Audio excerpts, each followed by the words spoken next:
what does oppressive actually mean? We seem to be keep throwing around this word, oppression. Patriarchy is oppressive. Men oppress women. Society is oppressive. But before we can debate whether something is oppressive, we need to ask, what does oppression actually mean? Because I don't think most people know. To me, oppression means being limited by something external, the environment, a system, or another person, to the point that your individuality is no longer allowed to exist. It's when rules or expectations replace your ability to be a person with your own mind, your own expression, and your own agency. But here's where it gets complicated. We say things like women were oppressed because husbands didn't allow them to dress the way they wanted. Okay, but which husband? Which woman? And what outfit? And where was she going? What was the context? Generalization, flatten reality, and life is anything but flat. A rule doesn't automatically equal oppression.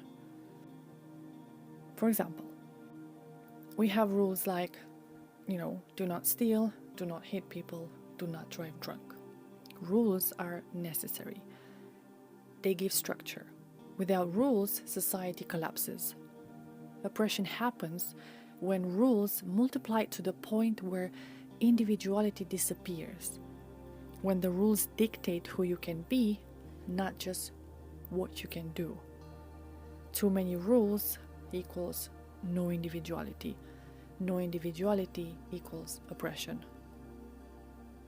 So when people say patriarchy oppress women, I say, which patriarchy? When? Where? With what rules? And did those rules eliminate individuality, or did they create social structure?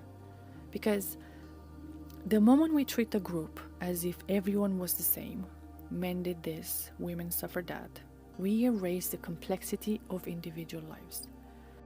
Power always corrupts, not because men are evil, but because holding power demands a level of maturity and morality that most humans never develop. To hold power and think beyond your immediate comfort requires courage. It's easy to scream at the system. It's easy to demand change. It's easy to blame the world. What's hard is to look in the mirror. Personal responsibility is the hardest form of power we can hold. And that's where most people break. Because we weren't raised to be powerful. We were raised to be obedient. Sit still, wait your turn, don't speak until spoken to. We were conditioned into powerlessness. And then taught to rage at the world instead of developing ourselves. But here's the truth. You cannot fix the world. You cannot fight systems. You cannot win against groups. You can only build yourself. And that's not selfish. Selfishness is choosing comfort without purpose. Self-responsibility is choosing growth even when it's uncomfortable. Focusing on yourself, not for indulgence but for strength. That's not selfishness. That's maturity. When you become stronger, more grounded, more capable, you create impact, not by demanding change, but by embodying it. It's not to say that oppression is not real, but the most dangerous form of oppression, it's rarely external. More often than not, it comes from the inside.